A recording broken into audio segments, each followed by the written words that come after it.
escudriñarla, profundizarla y estar, Dios mío, recibiendo nuevas enseñanzas que nos afirmen en la fe, en el camino de Dios y en la santidad, Padre, porque esto es lo que nosotros queremos, conocerte más, para amarte más y para consagrarnos más, Señor. Padre, te damos gracias en el nombre poderoso de Jesús. Te doy gracias por cada uno de mis hermanos, mis hermanas, Señor, que están aquí, Dios mío, en este momento.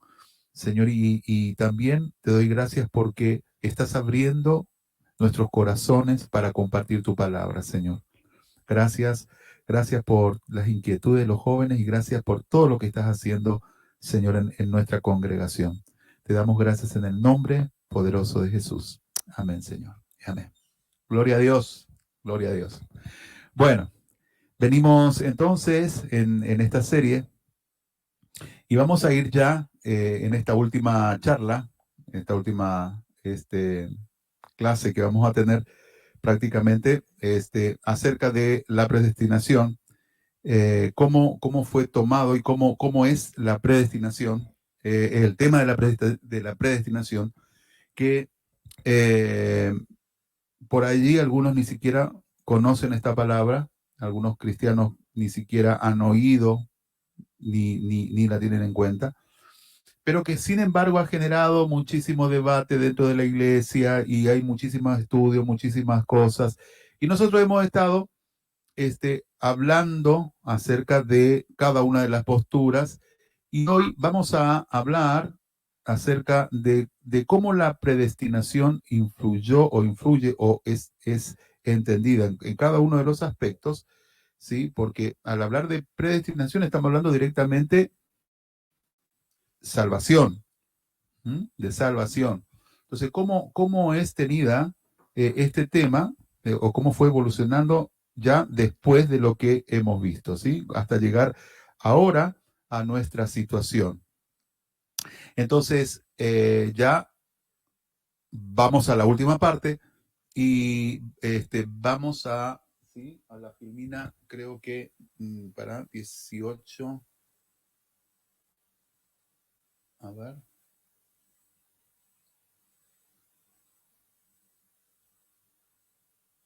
Sí, ahí. Sí. Entonces,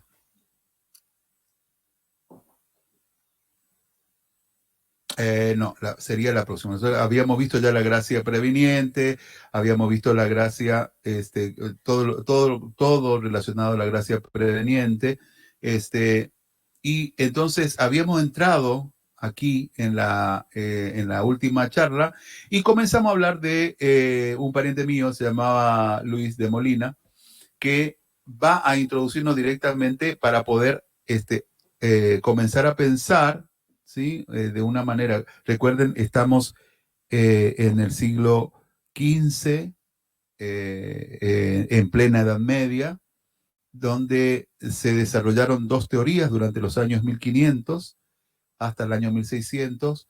Se desarrollaron dos teorías, o sea, dos líneas bien concretas acerca o alrededor de la predestinación, ¿no? Donde ya vimos la postura calvinista, ¿sí?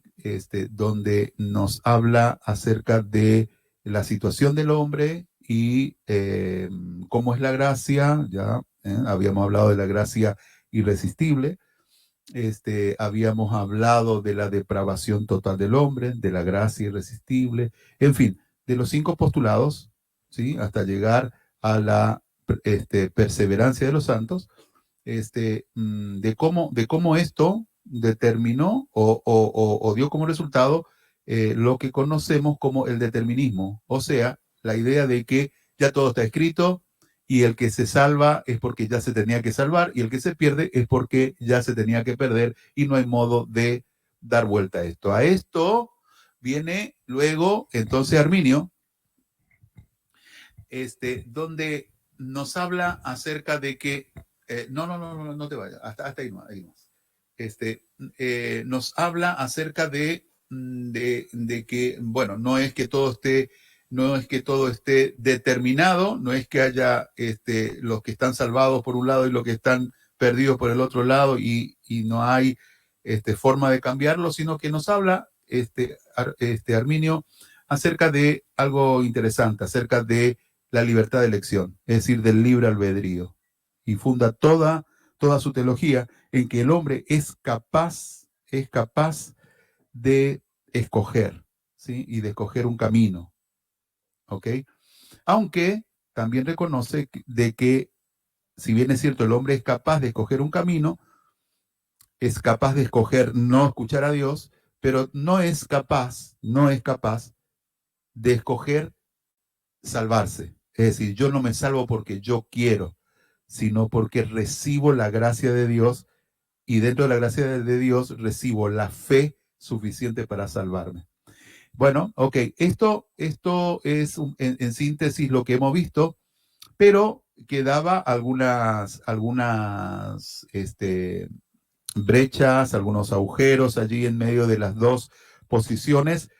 Y entonces aparece el molinismo, tratando de resolver paralelamente, porque él no va a hablar de esto, no va a hablar de la salvación, no va a hacer estudios sobre la salvación, sino que va a hacer otros estudios. Y dentro de esos estudios va a hablar de algo muy importante que va a afectar poderosamente toda la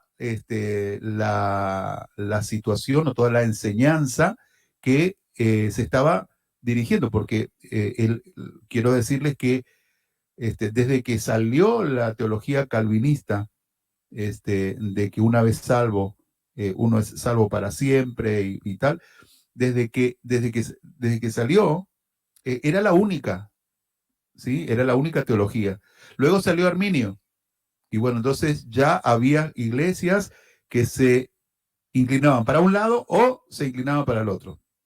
Pero había sectores que no aceptaban ninguno de los dos, es decir, que pensaban es decir, que no encontraban explicaciones para alguno de los puntos importantes, como por ejemplo el conocimiento. Si Dios lo conoce todo, si Dios lo sabe todo, si Dios sabe todas las cosas, entonces ya sabe quién se pierde. Y entonces ya sabe quién se gana, quién se va a salvar. Y entonces quiere decir que parece ser como que todo está predestinado, pero no todo está predestinado porque hay muchos versículos acerca de la elección libre, de que podemos elegir. Entonces ¿cómo es? Y entonces el molinismo, Luis de Molina, lo que va a comenzar a hablar y a darnos la explicación acerca del conocimiento medio de Dios. El conocimiento medio de Dios. Habíamos visto el conocimiento de Dios. Vamos un poquito más para allá. Vamos a ver qué era el conocimiento natural de Dios, que era el que Dios lo conoce todo, el conocimiento libre de Dios, que es que Dios conoce lo que va a pasar, pero Él va a hacer una tercera medida y nos va a explicar algunas cosas importantes. Y esto es lo que hemos charlado el discipulado pasado, de qué es el conocimiento medio de Dios. El conocimiento medio de Dios es que Dios no solamente conoce todo y conoce lo que va a pasar, sino también conoce lo que pasaría. ¿Ok? Lo que pasaría. O lo que habría pasado. No pasó, pero podría haber pasado. ¿Mm? Entonces, y esto es muy importante saberlo porque esto nos va a acercar a una postura de que el hombre entonces no está destinado en absoluto a tener un destino único. Es decir, no está para nada supeditado a un único destino escrito desde antes de la fundación y no se puede salir de ahí. Entonces, ¿y cómo es este conocimiento medio de Dios? Entonces, más o menos la idea, para algunos que conocen, es como que Dios, así, en un espacio, en el espacio de la eternidad, es como que haya creado millones y millones, ¿sí? Pero no en la realidad, sino en una realidad virtual, ¿ok? Los que saben lo que es la realidad virtual, ¿sí? Una realidad supuesta en la mente de Dios.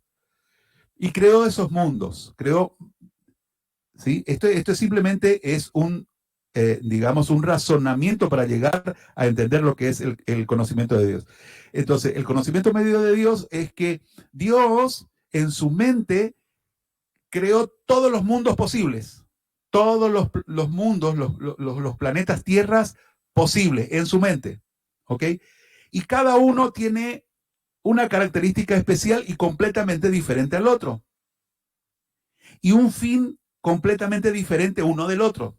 Y entonces hay millones de posibilidades. Y cada mundo, cada planeta Tierra creado en la imaginación de Dios, tiene algo diferente que podría pasar. Ahora, podría haber pasado, pero entonces dice, Dios conoce todos esos mundos, qué es lo que podría haber pasado, pero decide escoger uno. Decide escoger uno, aquello que se adapta mayor a su carácter, aquello que se adapta mayor a su voluntad, a qué es lo que Él quiere para la tierra. Y en ese conocimiento medio es justamente el momento donde nos dice, bueno, que si Dios escoge de esta manera, no puede hacer que Él escogió en la eternidad algo que venía bien para los planes y de acuerdo a su persona y a su santidad, y lo haya hecho solamente en eso.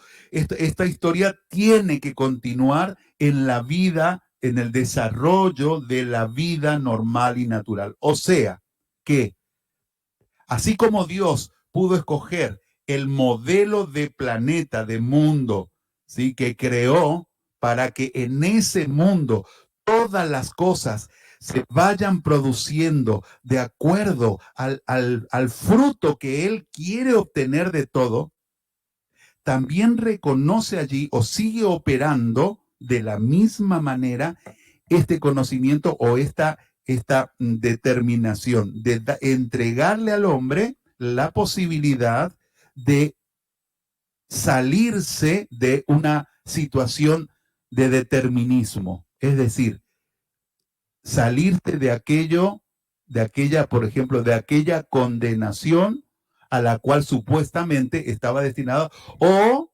también, por el otro lado, salirse de esa salvación a la cual aparentemente estaba predestinado. ¿Y todo por qué? Porque tiene libre albedrío. Dios le da ese regalo al hombre para que pueda, libremente, pueda escoger por dónde va a ir. Todo este tema del conocimiento medio, obviamente ya lo hemos visto en versículos la semana pasada. Ok, y esto es, digamos, lo más completo que podemos ver acerca de la predestinación. Pero 200 años después, va a surgir alguien que no va a estar de acuerdo con esto. Y se llamó Juan Wesley. Juan Wesley. Y Juan Wesley va a poner de sobremanera no va a hacer ningún tratado, él no va a hacer ningún tipo de escrito o manual teológico donde no va a hacer nada de eso. Lo que Juan Calvino va a hacer es producir en los hechos la aplicación práctica de la palabra de Dios en la salvación, en la vida de la persona, en la vida del creyente. Esto es lo que Juan Wesley va a hacer. Es decir, todo aquello que se estaba hablando y teorizando, Juan Wesley va a decir, miren, acá hay un problema porque tenemos que poner todas estas cosas que teóricamente dicen y que esto, vamos a ponerlo en la vida práctica. Y entonces él va a hablar acerca de que necesitamos tener un Dios personal, de que la salvación es personal, de que tenemos una libre elección para escoger lo bueno y lo malo, y que necesitamos acercarnos a Dios y que somos salvos pero todo de una manera práctica. Estaba enfocado en la salvación, en la práctica. Él era un evangelista tremendo. Y entonces va a dejar muchas buenas ideas para poder desarrollar entonces una teología práctica para que podamos nosotros entender de una manera muy, muy así, práctica y evidente, de lo que verdaderamente se trata. Y yo digo también de una manera más normal, ¿sí? Más normal. Es decir, yo por estudio o por razonamiento o por práctica o por lo que nos sucede en la vida mismo, no me coincide, no encaja el tema de que todo esté absolutamente predestinado, ¿ok? Que yo me salve y mi hermano no, que yo me salve y mi papá no, que yo me salve y mi mejor amigo no. Y que eso ya esté predestinado desde antes de que nosotros nazcamos, ¿sí? Entonces, eso no me satisface porque no hay versículos, que vayan a decirme que esto es así. Por otra parte también, la consecuencia de toda esta línea, de este pensamiento de que la gracia es irresistible, de que el hombre está completamente depravado, de que la expiación de Cristo es solamente para aquellos que se van a salvar, es decir, bueno, los santos digamos, está decretado que lo único que pueden hacer es perseverar, o sea, no pueden apostatar de la fe. No me coincide tampoco con lo que dice la Biblia, porque en ninguna parte de la Biblia está escrito que la salvación no se puede perder. Tampoco está escrito que no se puede caer de la gracia. Al contrario, está escrito que sí se puede caer de la gracia. ¿Ok? Entonces, sobre todos estos puntos es que va a predicar John Wesley y va a dejar muchos puntos. Y los que van a recoger todo esto, él va a fundar una iglesia que se llama la Iglesia Metodista. Y los que van a tomar todo esto es lo que va a ser la consecución de la Iglesia Metodista en los Estados Unidos y es la Iglesia Pentecostal. Así que vamos a ver entonces ahora qué es lo que piensa, cuál es la teología con respecto a todo esto de la Iglesia Pentecostal. Ok, lo primero es que decimos que no creemos en que el hombre es perverso 100%, ¿sí? No creemos en la depravación total, sino creemos en la humanidad caída. Y son dos ideas, dos conceptos totalmente distintos. Creemos también, ya vamos a ver uno por uno, usted no se vaya a apurar ni se vaya a preocupar nada, ya vamos a estar leyendo versículos y todo, ¿sí? Creemos en que el tiempo de la gracia o la gracia misma es para todos, para todos. La gracia es para todos. Creemos que la salvación es personal por medio de la gracia que se recibe al creer ejerciendo la fe salvadora recibida. ¿Ok? El cuarto punto El cuarto punto es que creemos que el Espíritu Santo sella a cada vida que se entrega a Cristo. Sella significa que le pone, digamos, una marca a esa vida diciendo, esta vida le pertenece a Dios. Luego de haber sellado a la persona, la regenera. O sea, una vez libre de pecado, puede cambiar su conducta. Le cambia la conducta y hace que la persona ame el concepto moral del Evangelio y quiera practicarlo. También da dones permanentes. Los dones que da el Espíritu Santo no son para una época, no son para un tiempo, sino que son dones permanentes. La palabra de Dios dice porque irrevocable son los dones y el llamamiento de Dios. Irrevocable significa que no se puede sacar. Dios no nos puede sacar o no puede decretar que, ya no tengamos tal don. ¿Ok? Así que el Espíritu Santo da dones permanentes para el servicio a Dios, obviamente. 4, acá me equivoqué el número 5, sería, la santidad es vital para permanecer en Cristo. La santidad es vital para permanecer en Cristo.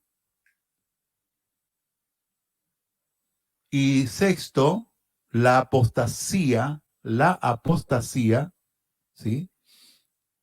Es sexto, no quinto. ¿Por qué? Porque tenemos 2-4. Ahora Dina va a corregir. Sexto, la apostasía se refiere a creyentes que dejan definitivamente la fe y no a personas no creyentes que se van de la iglesia. Como dicen la gente calvinista. La gente calvinista, las personas de la reforma, los reformistas, los reformados, dicen que los que se van de la iglesia, los que van a apostatar, los que están diciendo la Biblia allí, son gente que estaban en la iglesia, pero no eran creyentes. Esto es lo que ellos dicen. Hay problemas en todo esto porque resulta que toda esta línea calvinista, la gente reformada, nosotros decimos que, por ejemplo, una frase, ¿no? Toda persona que cree en Cristo es salva. ¿Sí? En cambio, los calvinistas dicen, toda persona que es salva cree en Cristo. Lo cual es una herejía. Es una herejía esa idea. ¿Por qué? Porque solamente podemos ser salvos a través de Cristo. A través de la fe en Cristo. ¿Ok? Solamente podemos ser salvos a través de la fe en Cristo. Si decimos que todos los que son salvos porque creen en Cristo, entonces es una cosa. Pero otra cosa es decir que uno tiene que ser salvo, que a eso es lo que ellos se refieren. Uno tiene que ser salvo para creer en Cristo. ¿Ok? Entonces, pues no. Primero uno tiene que creer en Cristo. Y después viene todo lo demás. Después viene la salvación. Uno tiene que creer en Cristo y ser salvo. Y después viene la regeneración. Ellos piensan que el hombre que va a ser salvo, de alguna manera, ya el Espíritu Santo lo ha regenerado. No, solamente una persona que ha recibido en su corazón a Cristo, decimos los pentecostales, tiene la salvación personal y entonces el Espíritu Santo lo sella y después de que lo sella para Dios y escribe su nombre en el libro de la vida, entonces a partir de ahí comienza la regeneración, que es un proceso. Ese proceso de regeneración se llama santificación. ¿Ok? Entonces, esa santificación no se da antes de conocer a Cristo, sino que se da después de conocer a Cristo. Nadie puede ser santo antes de conocer a Cristo. Nadie puede santificarse antes de conocer a Cristo. Solamente somos santos por la entrada del Espíritu Santo que santifica nuestro ser y nos ayuda a cambiar. Pero ¿y esto por qué? Porque le hemos abierto la puerta de nuestro corazón a nuestro Señor y Salvador Jesucristo. ¿Ok? Entonces, estos son en sí 6 puntos que no vamos a hablar de todo lo que es el concepto de la salvación desde el punto de vista pentecostal, pero sí algunas de las cosas que difieren o que vemos de una manera diferente. Vamos entonces a ver la primera, la humanidad caída.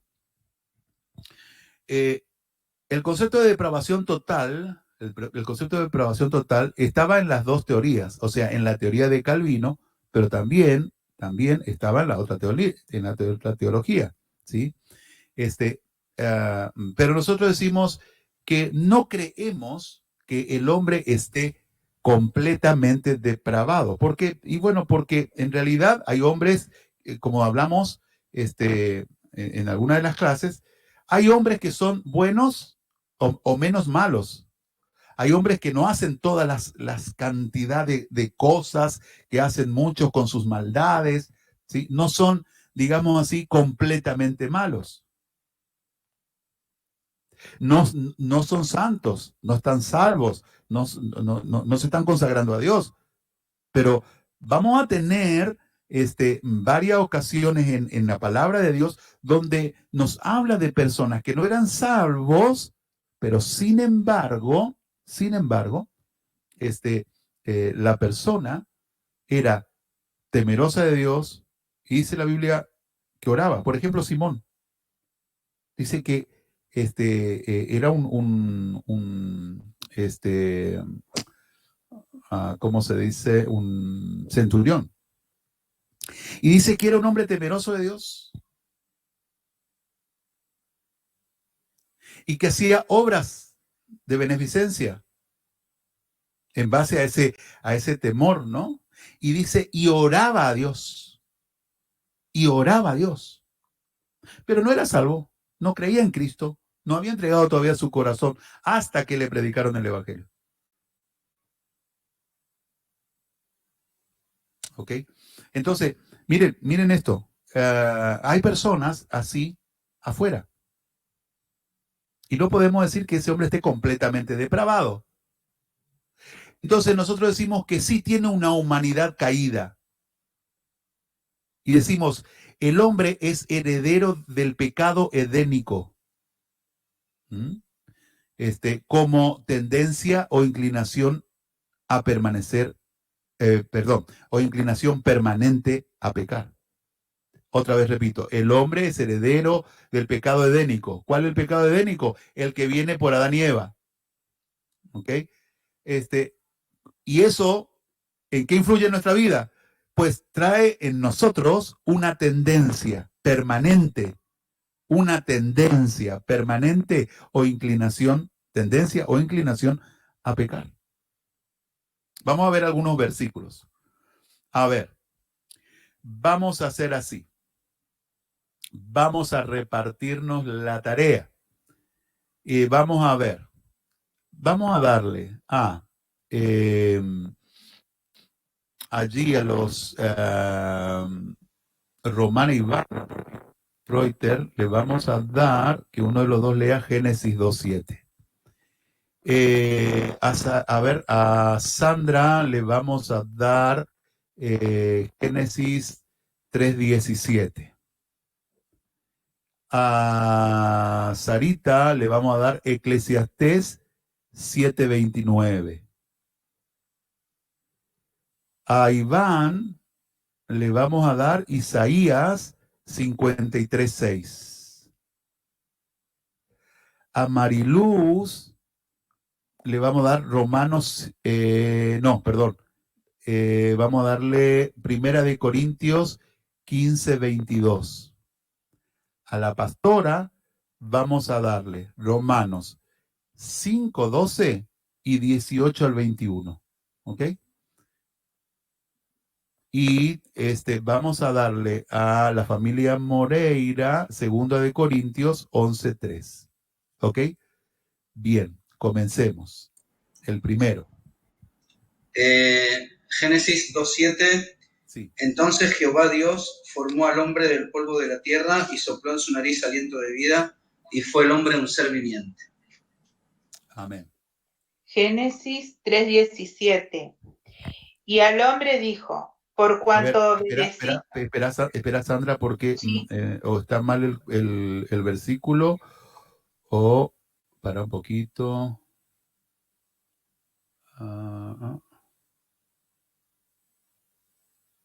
Para un poquito.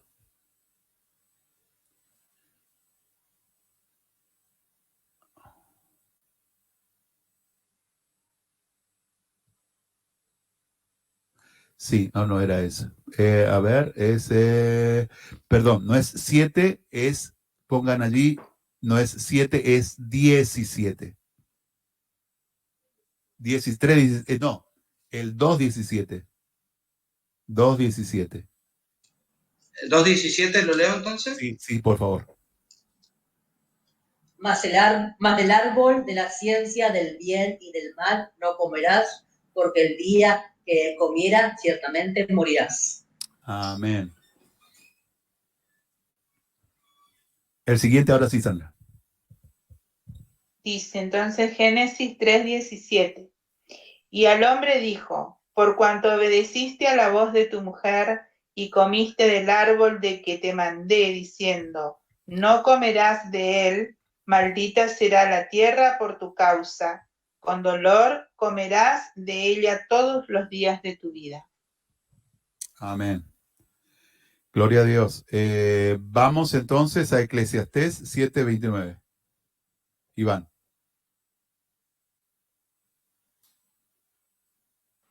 ¿Yo o Sarita? ¿Habías dicho Sarita? Sarita, ok. Yo soy Isaías. Sí, seguro, sí. ¿Sarita?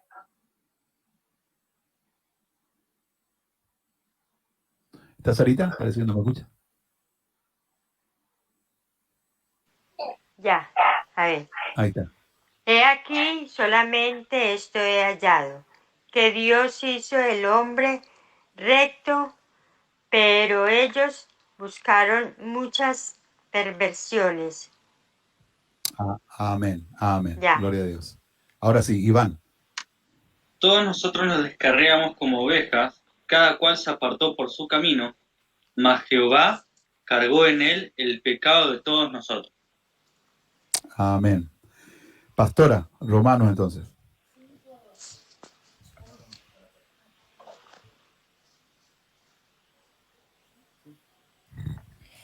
Romanos 5:12. Por tanto, como el pecado entró en el mundo por un hombre y por el pecado la muerte, así la muerte pasó a todos los hombres por cuanto todos pecaron.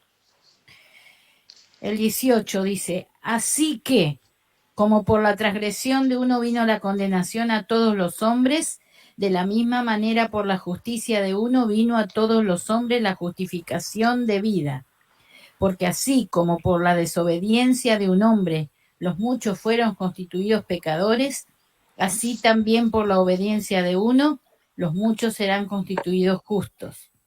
Pero la ley se introdujo para que el pecado abundase, mas cuando el pecado abundó, sobreabundó la gracia, para que así como el pecado reinó para muerte, así también la gracia reine por la justicia para vida eterna, mediante Jesucristo, Señor nuestro. Amén. Gloria a Dios. Ahora tenemos 1 Corintios.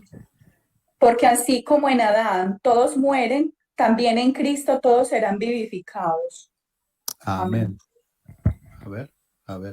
Sí, a ver. Sí, segunda de Corintios. Pero temo que como a serpiente con su astucia engañó a Eva, vuestros sentidos sean de alguna manera extraviados de la sincera fidelidad a Cristo. Amén, amén. Esperen un segundito.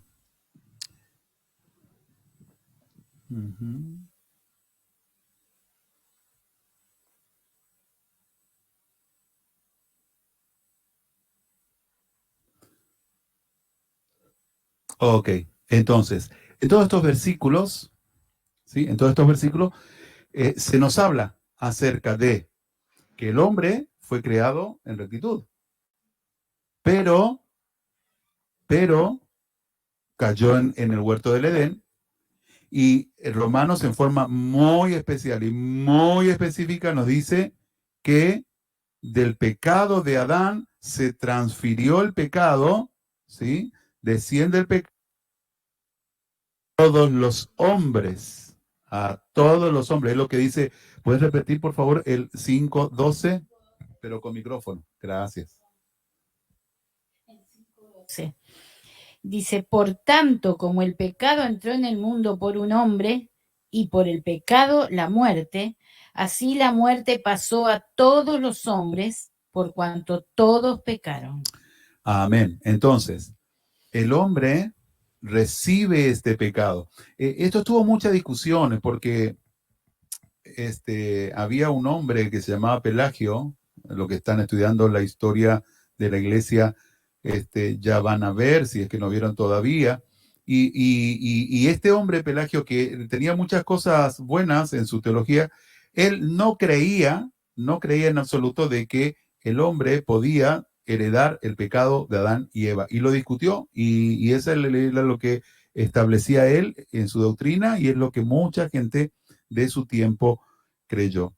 Pero la Biblia nos dice concretamente que todos estamos destituidos de la gloria de Dios, y que todos vamos a morir, y que todos estamos muertos en nuestros delitos y pecados. Es decir, nos da una idea concreta de nuestra caída. Entonces, ¿qué es lo que pensamos?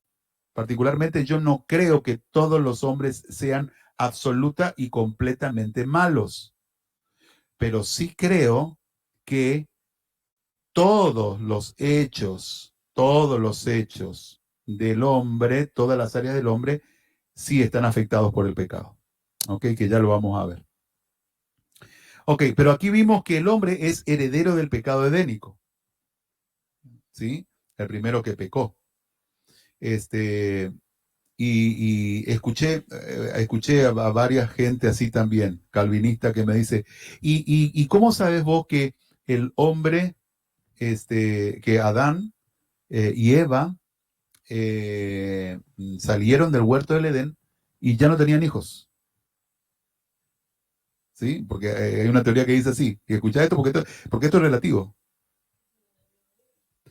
Entonces dice, ahí no dice que no existían, en ningún momento dice que no tenían hijos, ahí no dice que, ¿sí? Y entonces sacan esta cuestión. Pero,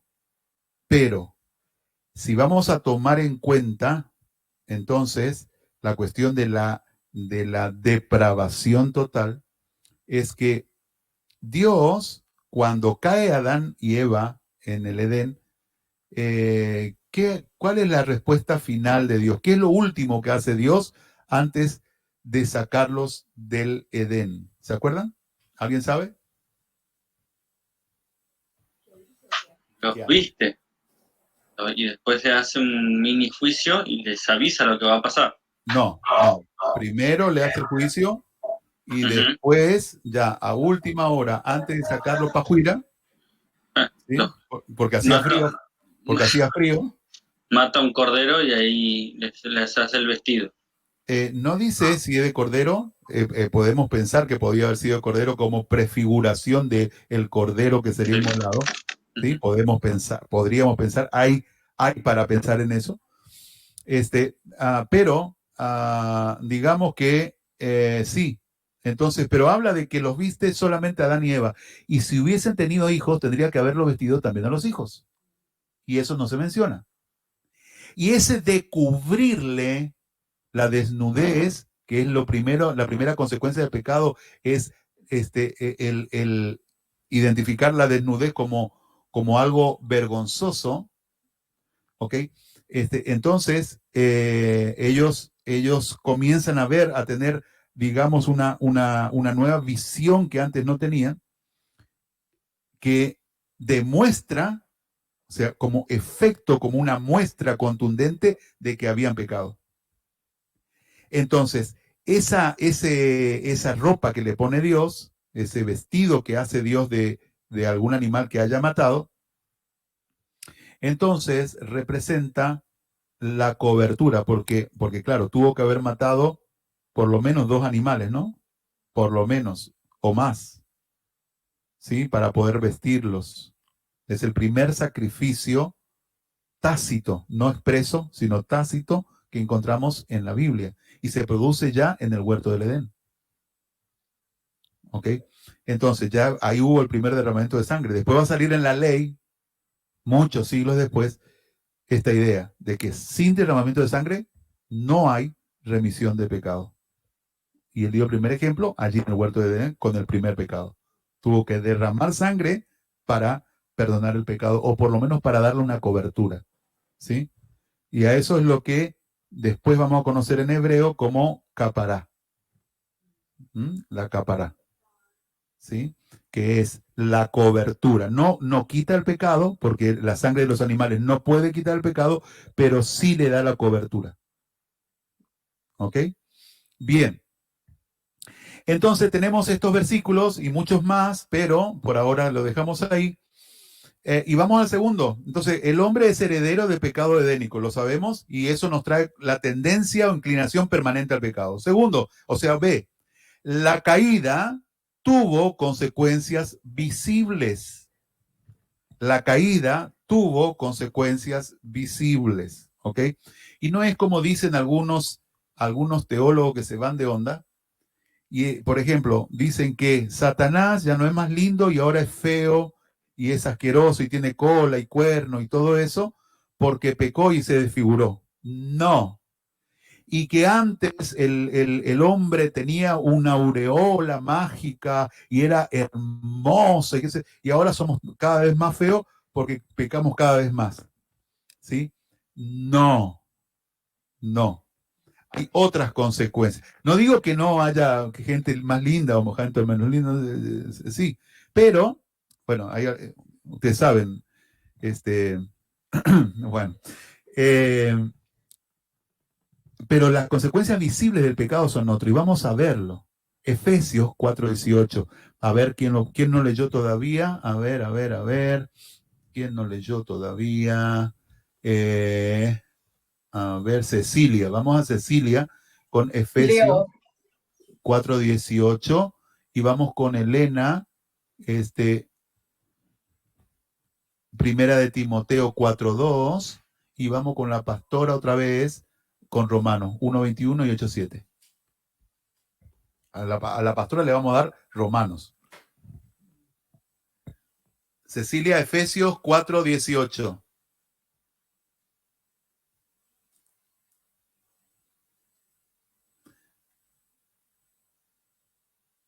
Abrí tu micrófono, Ceci.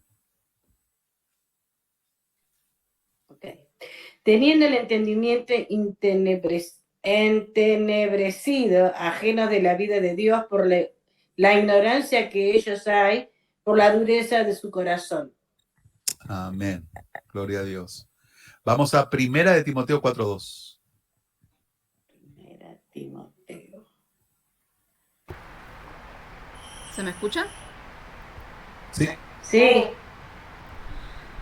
Primera de Timoteo 4:2. Por la hipocresía de mentirosos que, teniendo cauterizada la conciencia.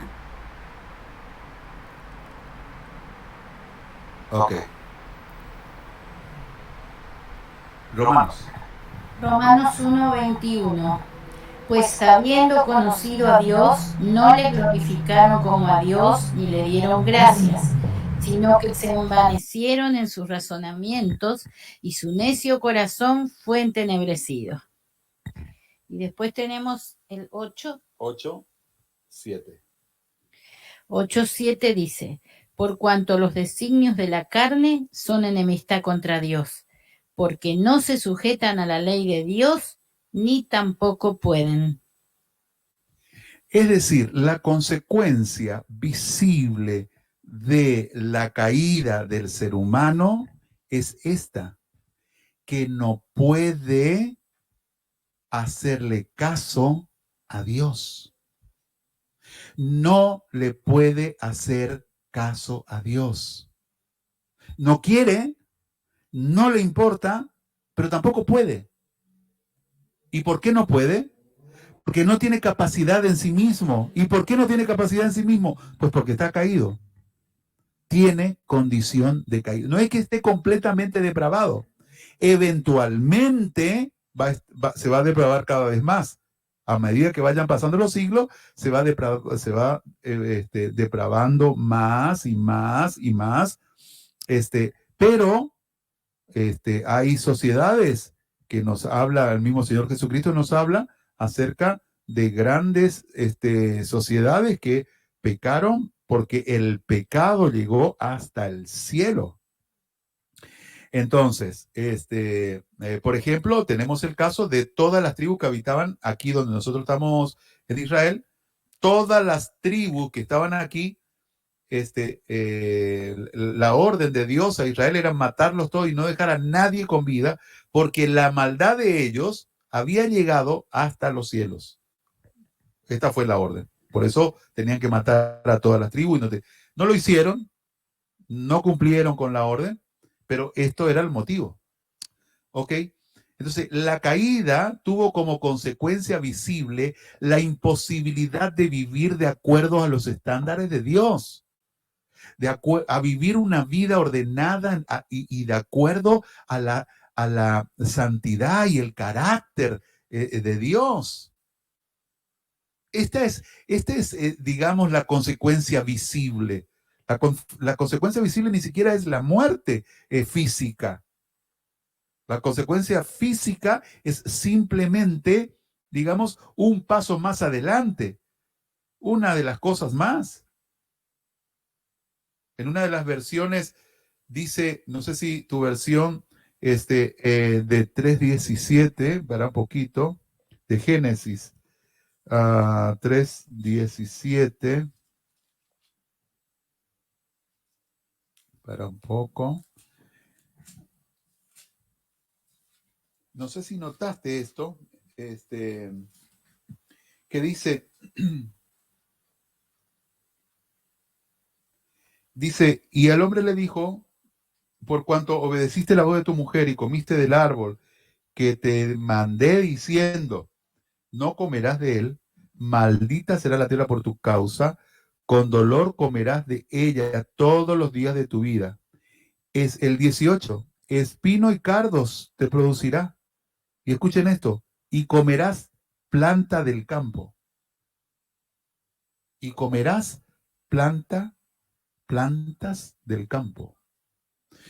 Es decir, el pecado nos cambia. Cambia incluso nuestra forma de vida. Porque no podemos, digamos, aceptar las normas de vida de Dios.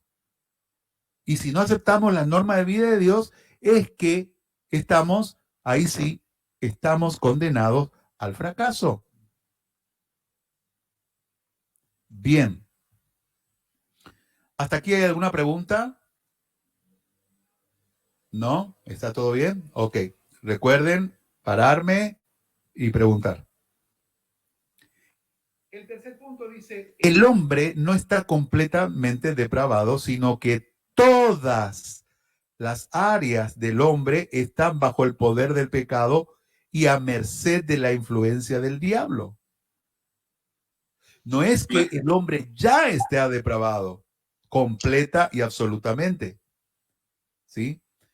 Por decir así, un bebito cuando nace, cuando tiene 1 año, 2 años, 3 años, 4 años, 5 años, no podemos decir que es un ser completamente depravado.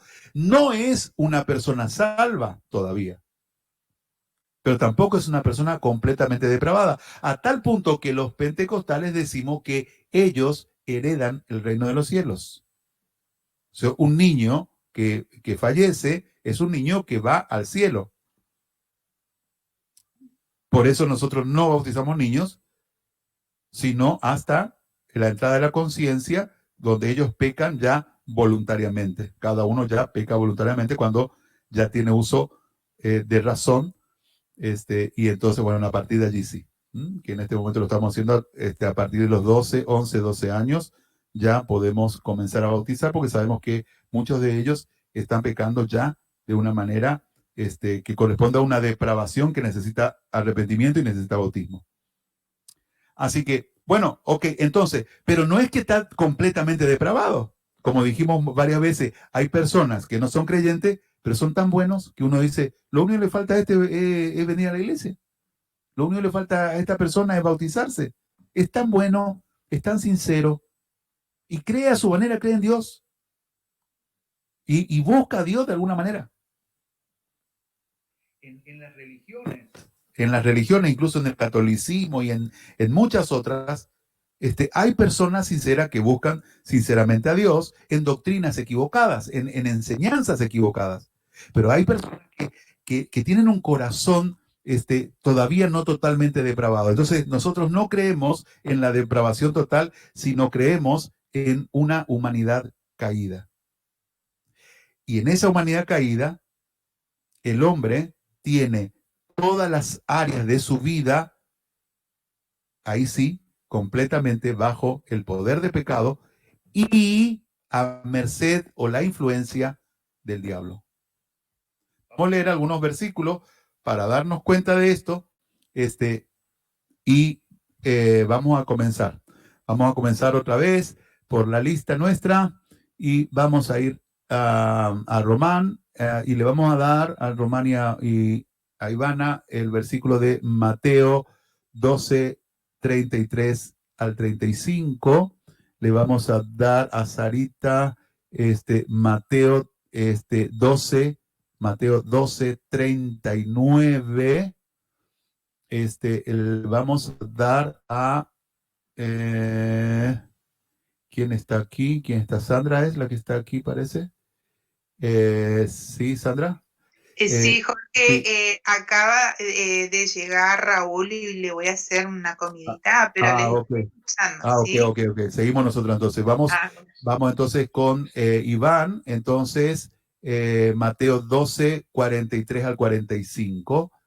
Y vamos con Mariluz en Efesios 6:10, 6:12, perdón. Mateo 12, 33. O haced el árbol bueno y su fruto bueno, o haced el árbol malo y su fruto malo, porque por el fruto se conoce el árbol. Generación de víboras, ¿cómo podéis hablar lo bueno siendo malos? Porque de la abundancia del corazón habla la boca. El hombre bueno del buen tesoro del corazón saca buenas cosas, y el hombre malo del mal tesoro saca malas cosas. Amén. ¿Sí? 35. Perdón, el 39, entonces, ¿quién tenía? El Sarita. Mateo 12, 39, Sarita. Sí, él respondió y les dijo, la generación mala y adúltera demanda señal, pero señal no te será dada sino la señal del profeta Jonás. Amén. Gloria a Dios. Ahora vamos con Iván. Mateo 12, 43 dice, cuando el espíritu inmundo sale del hombre, anda por lugares secos, buscando reposo y no lo halla. Entonces dice, volveré a mi casa de donde salí, y cuando llega, la halla desocupada, barrida y adornada. Entonces va y toma consigo otros 7 espíritus peores que él, y entrados moran allí. Y el postrer estado de aquel hombre viene a ser peor que el primero. Así también acontecerá a esta mala generación. Wow. Wow. Efesios 6. Dios mío. Sí. Porque no tenemos lucha contra sangre y carne, sino contra principados, contra potestades, contra los gobernadores de las tinieblas de este siglo, contra huestes espirituales de maldad en las regiones celestes. Amén. Amén.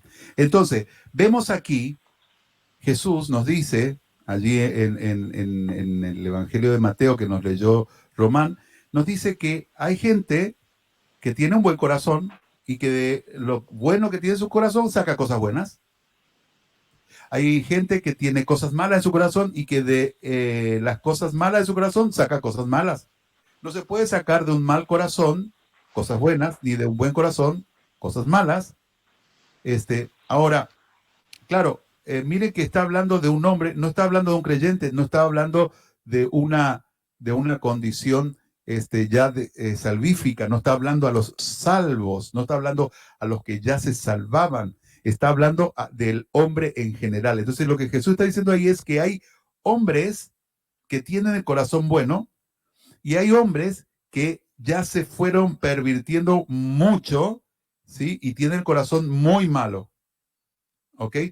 Y entonces esto es lo que hay. Es decir, el hombre, como ser humano, tiene esta condición de tener estas cosas, ¿no? Tener en su corazón cosas buenas. Hay otros versículos que nos hablan de que en la vida del hombre hay cosas buenas y hay cosas malas, ¿no? Hay muchos versículos varios versículos que nos van a hablar de esto.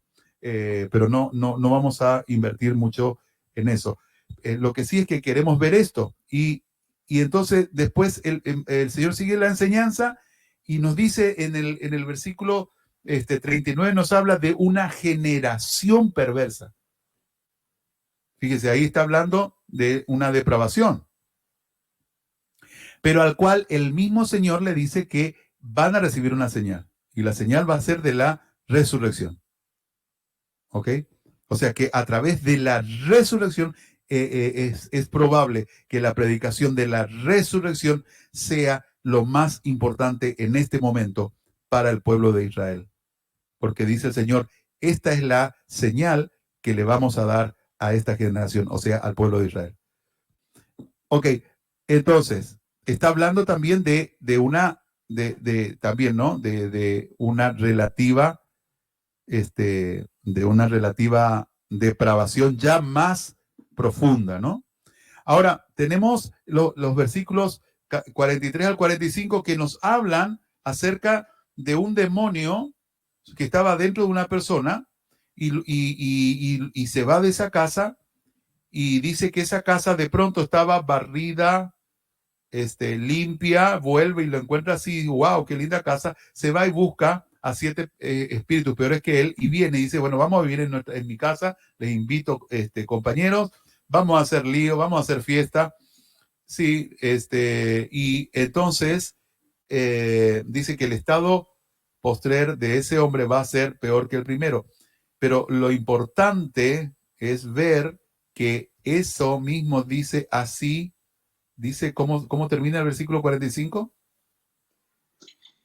Dice, así también acontecerá a esta mala generación. A esta mala generación.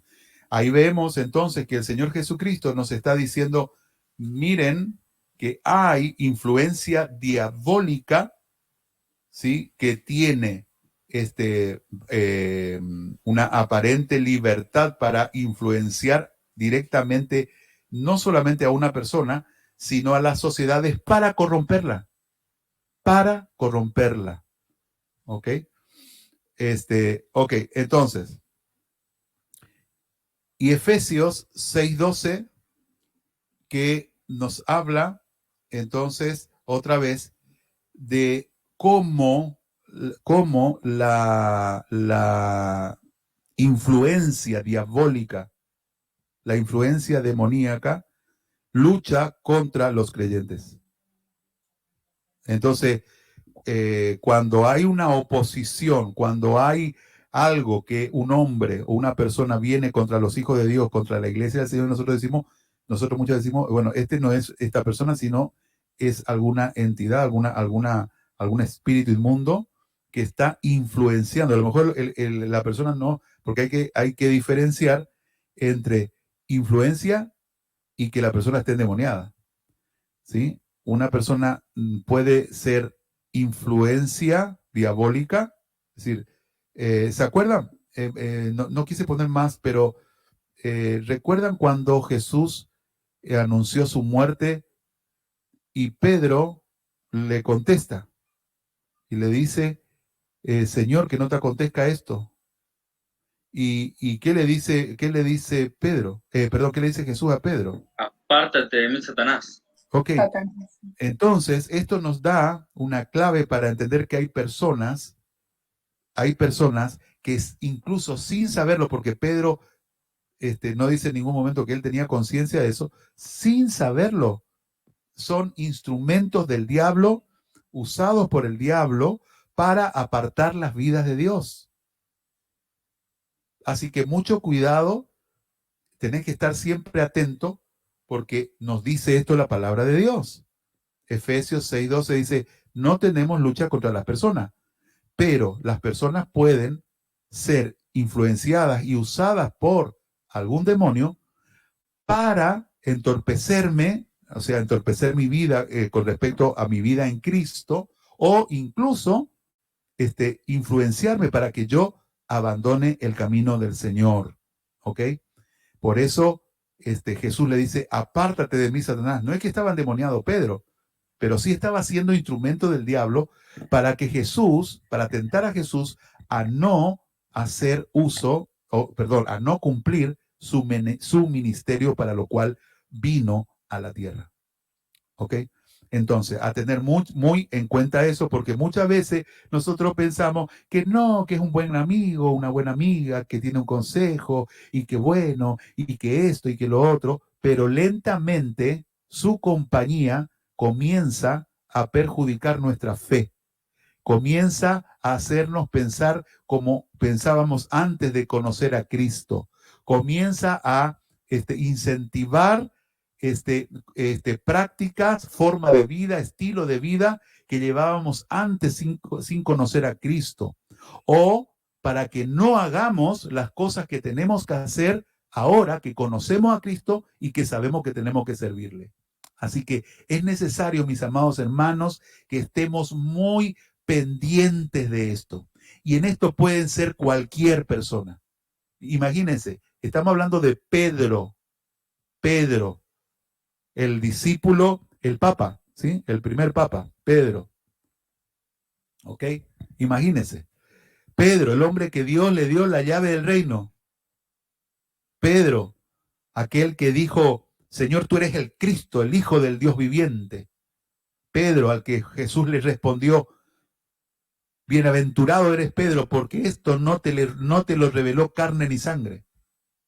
Pedro. Así que imagínate, esa persona estaba siendo influenciada por Satanás para perjudicar la vida espiritual de Cristo, para tentarlo, para que Cristo no cumpliera su ministerio. Así que necesitamos entender esto, hermanos, porque estamos todos bajo esa posibilidad de poder ser influenciado por alguna persona, aún si puede ser creyente o no creyente, cualquiera que se oponga a lo dictaminado por Dios para tu vida, a todo lo que ya entendiste y estás haciendo para Dios en tu vida y cómo te estás encaminando en las cosas de Dios, cualquiera que venga a poner traba a eso, cualquiera que quiera impedir que te congregue, cualquiera que quiera impedir que sirvas a Dios, cualquiera que quiera comenzar a discutir la doctrina que estás estudiando profundamente y que estás aprendiendo y viviéndola, entonces lo que tienes que hacer es reprender el espíritu inmundo como lo hizo Jesucristo. Apártate de mí, Satanás. Y le dice a Pedro, porque no estás poniendo la visión en las cosas de Dios, sino que estás poniendo la visión en las cosas de los hombres. ¿Ok? Así que tengamos en cuenta este tema. Esto es lo que creemos los pentecostales. ¿Ok? El hombre no está completamente depravado, sino que todas las áreas de la vida del hombre, lo moral, lo afectivo, qué sé yo, todo lo que el hombre piensa y hace, sus actividades, todas están bajo el poder del pecado y a merced o influencia permanente del diablo. ¿Ok? Vamos a la siguiente, vamos a ver si tenemos tiempo de hacerla. El segundo punto, la gracia es para todos. La gracia es para todos. No existe gracia irresistible. La gracia irresistible significa que, bueno, yo por haber estado en la lista de Dios de los salvados, gloria a Dios, entonces, bueno, no me puedo resistir al llamado de Dios a la salvación. Pero Pastor, ¿puedo hacer una pregunta? Por favor. ¿Sí? Sí. Con respecto a lo que hablábamos recién en lo último, de que el hombre está bajo la influencia del pecado, sí.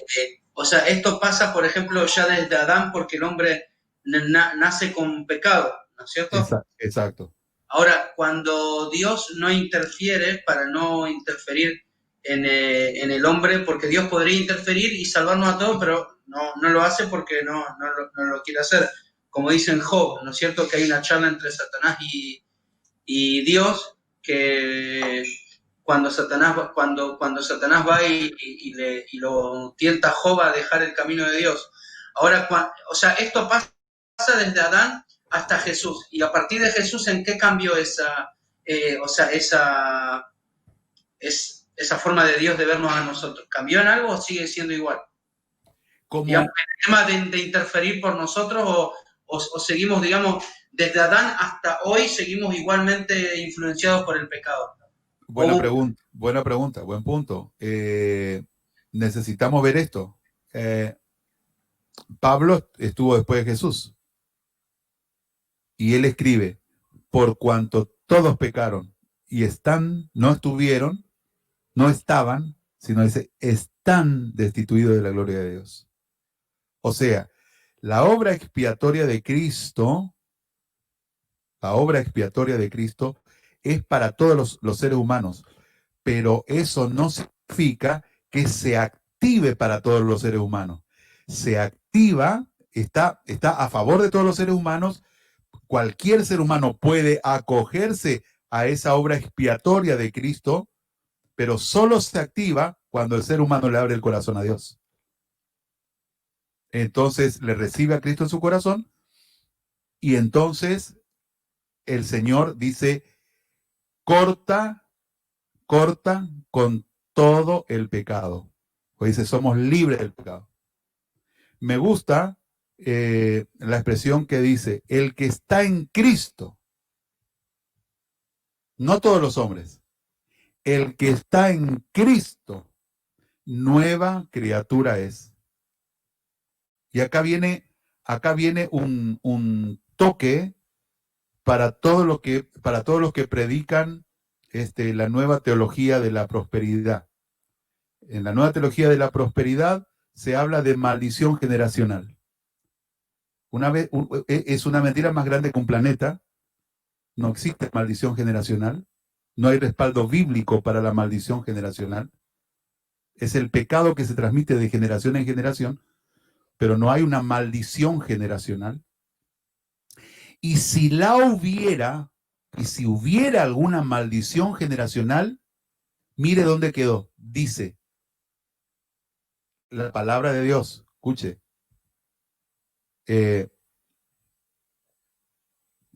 para el que está en Cristo, nueva criatura es. Las cosas viejas pasaron. He aquí, son hechas todas nuevas.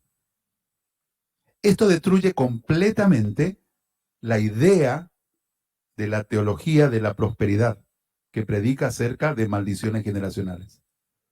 No existen maldiciones generacionales. Le hacen creer a la gente que un cristiano está bajo maldición. Pero la Biblia dice que no hay maldición en la vida de los hijos de Dios y ni siquiera hay condenación en la vida del cristiano.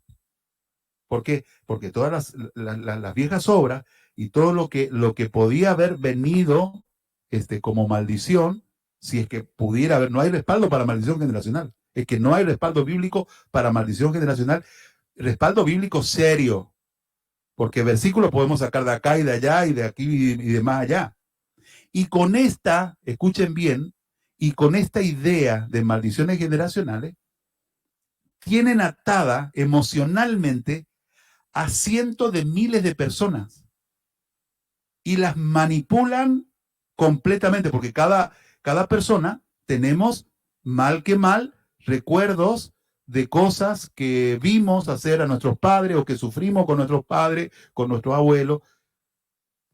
Pero es que todo eso ha pasado.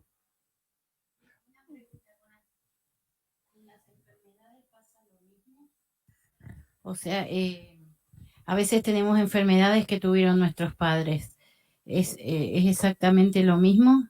Bueno, no es exactamente lo mismo en un sentido, pero estamos hablando, cuando hablamos de enfermedad, estamos hablando de transmisión genética. ¿Ok? Genética. No estamos hablando de el pecado. El pecado es un concepto espiritual. La genética está hablando de otra cosa. ¿Ok? Genéticamente, bueno, puedo tener alguna predisposición si mis padres tuvieron, o mis familiares tuvieron esto o cual. Pero esto no opera de esta manera a nivel espiritual. De hecho, en el tiempo de la ley, ya se empezaba a pensar en el tema de las maldiciones generacionales, y entonces Dios dice, ya no se diga más que el hijo va a llevar la paga por el pecado del padre, o el padre va a llevar la paga del hijo. Esas son las maldiciones generacionales. Sino que cada uno, dice la palabra de Dios, pagará por su pecado. Por cuanto todas las almas son, toda alma que pecare, esa morirá. La relación con Dios es personal. Cada uno tiene bendición o maldición según lo que haga. Sí. Por eso está libre albedrío. Sí. Entonces hay una infinidad de gente cristiana buena, creyendo en toda esa falsa doctrina que le han enseñado y sufriendo por ella, creyendo que nunca va a poder zafarse de las maldiciones generacionales, cuando las maldiciones generacionales no existen porque la Biblia dice que no existen. No porque yo digo que no existen o porque se nos ocurre que no existen. No, la Biblia dice que no existen. ¿Ok? Entonces, todos pecaron, están destituidos de la gloria de Dios.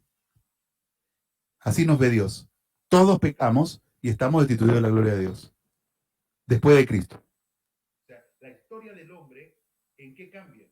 Con la venida de Cristo, solamente cambia en que nosotros ahora volvimos al tiempo de la gracia. Volvimos al tiempo de la gracia. Que es este otro punto. Que viene ahora, ¿no? La gracia, que es el regalo que no merecemos de parte de Dios. Nadie se merece la gracia. Perdón, Román, ¿está contestada la pregunta? Sí, pastor, sí. Ok. Perfectamente.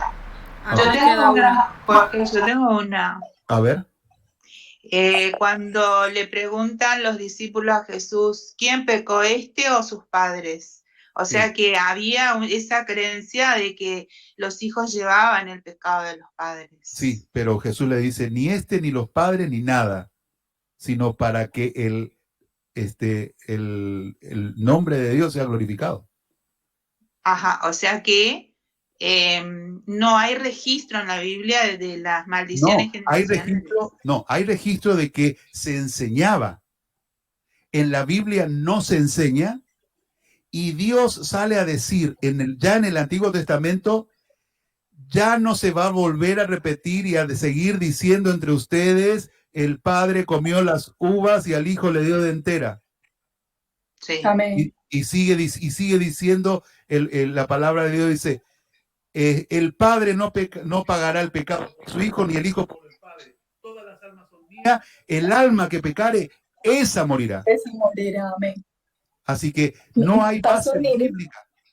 los Sí, hijos de Coré que fueron salmistas y Coré, ¿cómo murió? O sea, perdón. que mire los hijos de Coré que fueron salmistas y su padre cómo murió. Sí, se salvaron ellos. Entonces, no hay base bíblica para la doctrina de esa falsa doctrina de maldiciones generacionales. Papá, una última pregunta respecto a esto. Sí. ¿Hay una diferencia entre la maldición generacional y los pecados de que van de generación en generación, o es lo mismo? ¿Hay pecados que se transmiten de padres a hijos? No hay pecados que se transmiten de padres a hijos. Lo tenemos incluso en la Biblia. ¿Ok? Por ejemplo, tenemos ejemplos en la Biblia donde hay reyes que hicieron lo bueno delante de los ojos de Dios y el hijo que le hereda al padre hace todo lo contrario a lo que hacía el padre. Y por el contrario, vemos como el padre hacía todo un desastre, el rey, y el hijo fue excelente. Fue un hombre de Dios. Lo que hay, y eso lo vamos a estudiar más adelante, cuando vemos un poquito de influencia diabólica y todo eso, vamos a ver las influencias diabólicas en las vidas y en las naciones y todo, cómo se mueve todo eso, es que hay opresión diabólica territorial. Hay opresión diabólica territoriales, es decir, hemos visto que hay determinados pecados que se repiten en una sociedad y no se repite, por ejemplo, o no es común en una sociedad vecina, ¿sí? De una ciudad. Por ejemplo, vamos a decirlo así, el pecado que caracteriza a Petah Tikva no es el mismo pecado que caracteriza a Tel Aviv o a Benebrak o a Julón, que están al lado. ¿Ok? Son diferentes. Entonces, entonces allí esas espíritus inmundos enseñan a pecar a los individuos y a las sociedades y van transmitiendo eso. Entonces, hay un espíritu, por ejemplo, espíritu de maldad. Entonces, enseña a tener maldad a la gente en ese lugar donde está actuando. Y va a ser, digamos, el pecado que caracteriza a los habitantes de esa ciudad. Y entonces vamos a tener que hay ciudades donde son idólatras y la ciudad vecina no tiene ni un solo ídolo, o sea, no, las iglesias fluyen y a lo mejor tienen otro. De donde nosotros venimos, por ejemplo, Corrientes es súper idólatra y la ciudad de enfrente, que es Resistencia, Chaco, no hay tanta idolatría, pero sí hay demasiado ocultismo, por ejemplo. O sea, son cosas diferentes. ¿Sí? Pero no existe eso de que el padre tiene este pecado y lo va a tener el hijo. Lo que sí hay es que si estaban viviendo juntos, el padre enseña. No en vano el Señor Jesucristo dijo, el hijo hace lo que ve hacer al padre. ¿Y qué de las enfermedades generacionales esas? Bueno, eso preguntó Graciela. Sí, ya lo dije. ¿No? Perdón. Por una cuestión ya genético, ¿no? Más físico que espiritual. Porque acá nosotros estamos hablando de cuestiones espirituales. Entonces no hay que confundir las cuestiones espirituales con lo que es meramente físico. Ahora, a esto se puede ligar muchas cosas, como por ejemplo, pastor, ¿y a través de un pecado especial se puede la persona enfermar? Claro que sí. Claro que hay ejemplos en la Biblia y tal. Pero aún cuando nos arrepentimos, Dios perdona nuestro pecado y nos sana. Y sana. Porque Él es nuestro sanador. Amén. Tantas enfermedades que podemos traer, pero Dios nos sana. Sí. Amén. Ese es la victoria que tenemos en Dios. Amén. Entonces, ¿sí? ¿Está clara la respuesta? Decimos, la gracia es para todos. El calvinismo decía que la gracia solamente es para los salvos. Que la gracia es irresistible. ¿Y para quién es irresistible? Para los que se van a... Ya está decretado que...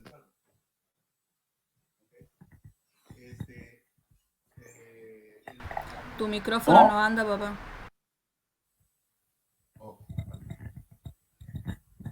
Gracias. ¿Me escuchan? ¿Sí? Ok, entonces el arminianismo lo que dice es que sí, la gracia es para todos. Nosotros decimos, la gracia es para todos. Y esto nos habla Juan. Porque de tal manera amó Dios al mundo. Fíjese, de tal manera amó a Dios, no a los que se iba a salvar. No, dice, de tal manera amó Dios al mundo. No está hablando ni de las piedras, ni de los animales, que los ama los animales, por supuesto, son creación de Dios. No está hablando de los árboles, porque sí son creación de Dios también, y los ama, y los sustenta a ellos también. Pero no está hablando de eso el versículo. El versículo dice, de tal manera amó Dios al mundo, es decir, a los hombres, que ha dado a su Hijo unigénito, o sea, a su único Hijo, para que todo aquel, cualquiera de todo el mundo, cualquiera, el que quiera venir, el que quiera escuchar el llamado de Dios, para que todo aquel que en él crea no se pierda, sino que tenga vida eterna. Así que la gracia es para todos. ¿Y cómo lo entendemos a esto? Pues la gracia es ausencia de la ley como método para salvación. Vamos a ver algunos versículos. Romanos 3:24. Vamos a seguir entonces. Entonces la familia Moreira tendrá Romanos, dije 3:24. Luego tenemos a Cecilia, que va a leer Romanos 11:6. Romanos 11:6. Elena va a leer Lucas 22:9. Y la pastora va a leer Gálatas 2:16.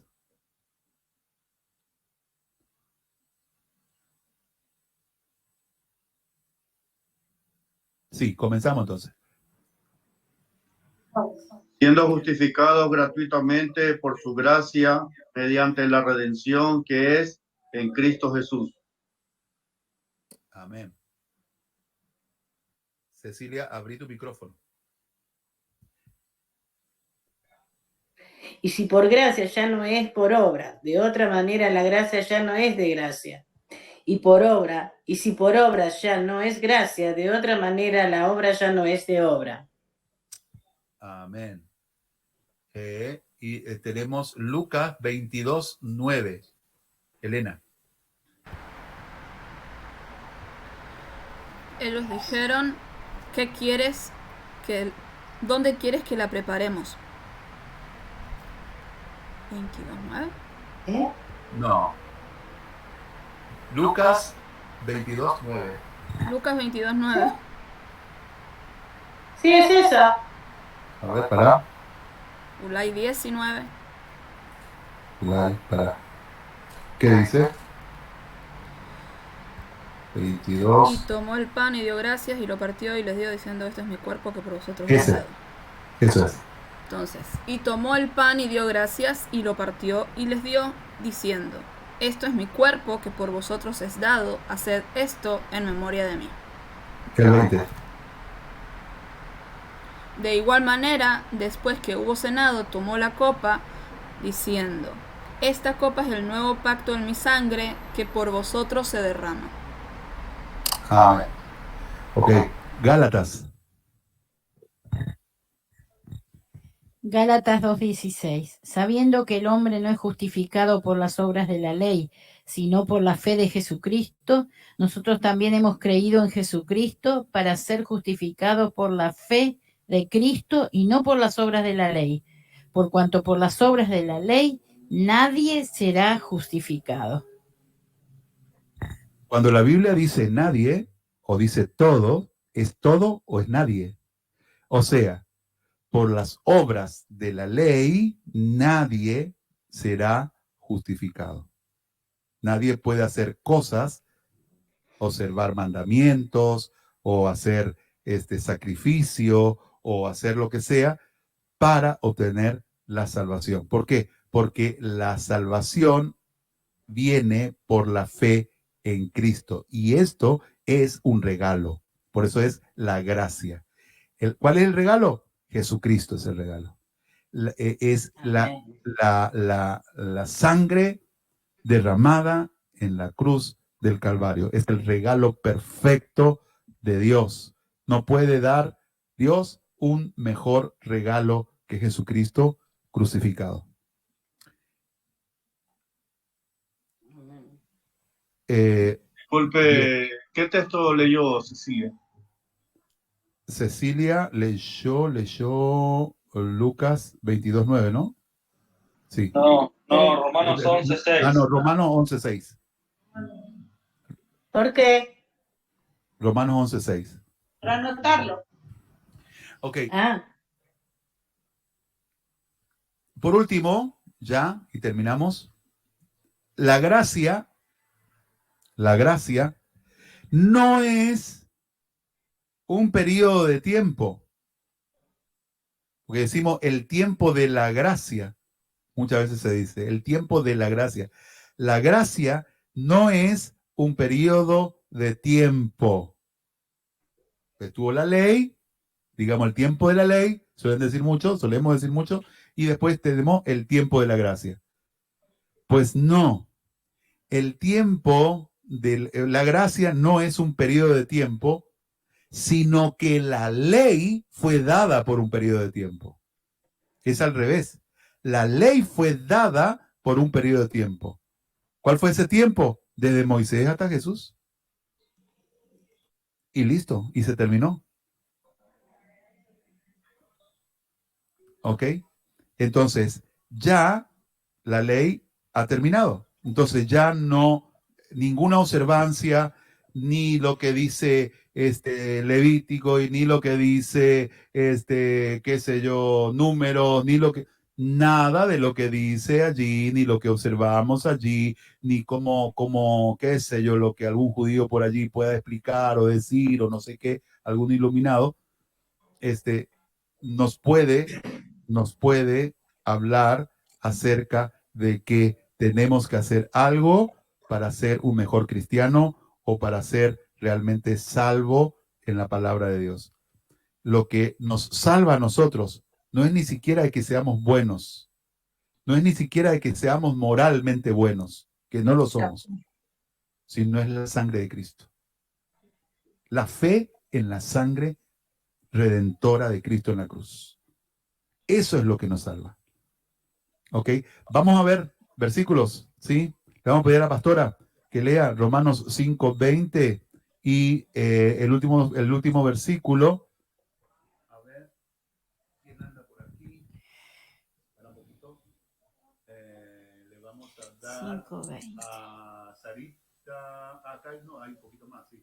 A Sarita le vamos a dar el 3:24 y a Iván le vamos a dar Gálatas. Pastor, 4. no le escuché bien. Gálatas 3:24, Sarita, para usted. no se escucha, pastor. Pastor, se le va la voz. Ah, ok, estaba sin micrófono. Disculpen.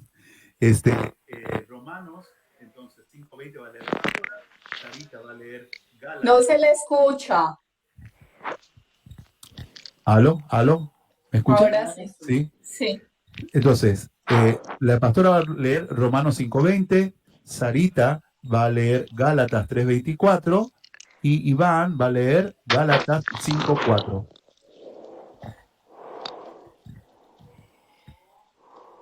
Pero la ley se introdujo para que el pecado abundase, mas cuando el pecado abundó, sobreabundó la gracia.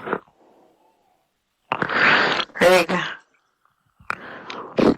yo no lo he encontrado. Gálatas 3:24, venga. 3:24.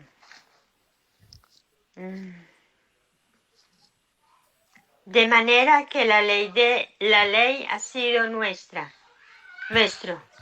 que la ley ha sido nuestro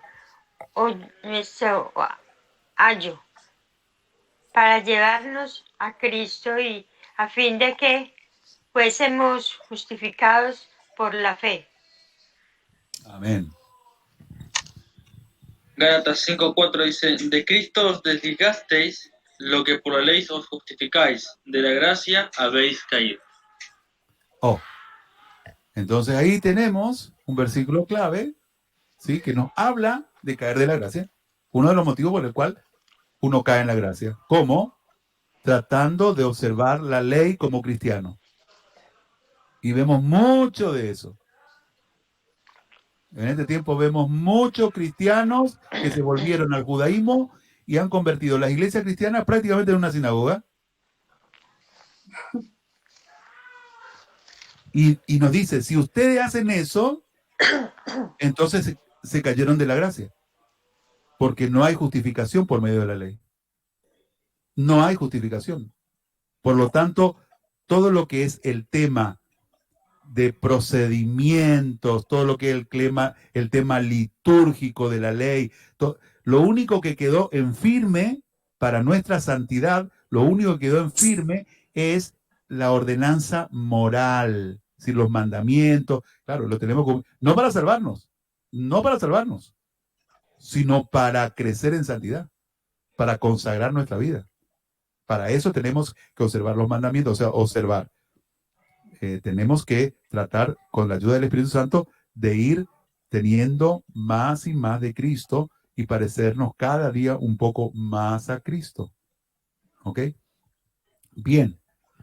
Pastor, o sea que no se puede decir que la gracia siempre ha existido, porque nuestro padre Abraham, que no era nadie, y el Señor lo dijo por su gracia. Exactamente. La gracia no es un tiempo. La gracia es el mover permanente de Dios. En el medio de ese mover permanente, por un tiempo, Dios estableció la ley. Y la ley fue dada solamente para el pueblo de Israel. Dios no le dio la ley para que lo observara ningún otro pueblo del mundo. La ley fue dada solamente para observancia en el pueblo de Israel. Cuando viene Jesucristo termina con el pacto, con el primer pacto, el pacto antiguo, y establece el nuevo pacto, como acabamos de ver en la Eucaristía, o sea, en la Cena del Señor. Dice, este es el nuevo pacto que yo establezco entre ustedes, con ustedes, a través de mi sangre. ¿Ok? Entonces, desde Moisés hasta esa santa cena, digámoslo entre comillas, que representaba la muerte de Cristo en el Calvario, que iba a producirse al día siguiente prácticamente, es lo que duró la ley. Y que fue solamente dado para ese tiempo y para esa generación. El tiempo que viene, el remanente que se va a salvar de Israel, no se va a salvar porque van a obedecer la ley. Es más, Apocalipsis nos dice, hablando de Israel, que estaba en los planes de Dios, dice, estos son, dice Apocalipsis, los que guardan los mandamientos de Moisés y retienen, dice, y retienen el testimonio de Jesucristo. Amén. O sea que no es por la ley, porque ya está declarado en la palabra de Dios. Por la ley ninguno será justificado. Se necesita a Cristo. Se necesita el Mesías. Se necesita la sangre del Mesías. Sin derramamiento de sangre no hay perdón de pecado. Sin derramamiento de sangre no hay perdón de pecado. Pastor, o sea que lo que se refiere a nuestro padre Abraham, que fue salvo por gracia, no estaba Yeshua, Jesucristo, pero por medio de la ley fue salvo. Él sí fue salvo por medio de la fe, perdón. De la fe sí, de la fe sí. Por eso... o sea, pastor, que cuando hablamos que Cornelio, por ejemplo, Cornelio que era un hombre justo, sí. Ya ahí en ese periodo, está dentro del periodo de que Jesucristo vino y ya ellos tenían que entrar a reconocer a Jesucristo. Exacto. Y ahí tenemos un hombre que según dice la Biblia era justo, pero no en el sentido de haber sido justificado por Cristo, sino está hablando más bien de un hombre recto, de un hombre bueno, de un hombre de buen corazón, que no estaba completamente depravado. De la depravación Amén. total de la que habla Calvino. ¿Ok? Estamos hablando de eso. ¿Ok? ¿Está claro? Entonces, la gracia no es un periodo de tiempo, sino que la ley fue dada por un tiempo y por un motivo especial. Era el tiempo de Israel. Era tiempo de preparación para el Mesías. Era tiempo de un pueblo llamado a ser un pueblo de reyes y sacerdotes santos para Dios. Ok. Hasta aquí vamos a llegar el día de hoy. Falta un poco más. Pero esta va a ser, digamos, la última, la postura pentecostal va a ser la última que vamos a dar ya para este tema de la predestinación. Gloria a Dios. Sí. ¿Por qué sería el último tema el pentecostal? Y porque el resto de lo que viene, digamos, solo Jesús y lo que viene a partir del siglo XX-XXI, pasan a ser sectas y no unas... No, es la última postura porque es la última que hay, no hay otra postura. O sea, el resto son todo chamullo, como decimos nosotros. Sí. Dentro de la iglesia sí. Pueden haber algunas otras doctrinas, pero que no tienen nada que ver con la doctrina apostólica. Entiendo. ¿Okay? Uh-huh. Bien. Gloria a Dios. Vamos a orar entonces. Y vamos a despedirnos. ¿Sí? A ver. ¿Quién puede orar hoy? Vamos a ver quién puede orar hoy para despedirnos. Vamos a pedirle a Elena, ya que está ahí.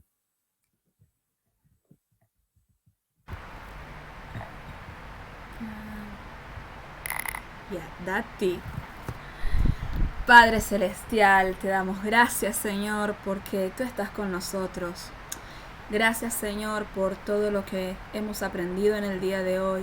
Gracias porque has hablado directamente a nuestro corazón, Señor, y porque nos has ministrado, porque tú, Señor, nos amas y quieres que nosotros entendamos todas estas cosas, estas verdades, pero no solo para nosotros mismos, Señor, sino para que luego podamos transmitirles a los discípulos que vendrán a nosotros a través de ti. Te rogamos, Señor, que nos ayudes a recordar todas estas cosas y a poner por obra aquello que necesitamos poner por obra. Redargúyenos, Señor, aún durante la semana, que podamos continuar meditando en todo esto. Y danos, Señor, la fuerza y el valor que necesitamos muchas veces cuando no tenemos ganas de orar o de estudiar tu palabra, para poder mantenernos en comunión contigo y entender, Señor, que es posible caer de la gracia, pero tú nos sostienes, tú nos das fuerzas para permanecer en ti. Ayúdanos, Señor, en todo lo que hacemos. Te pedimos que bendigas a cada uno de los hermanos que estuvieron hoy, a aquellos que van a ver la transmisión luego, a los pastores, Señor, que estuvieron hablándonos de parte tuya, a cada uno de nosotros, Señor, en el nombre poderoso de Jesús. Amén.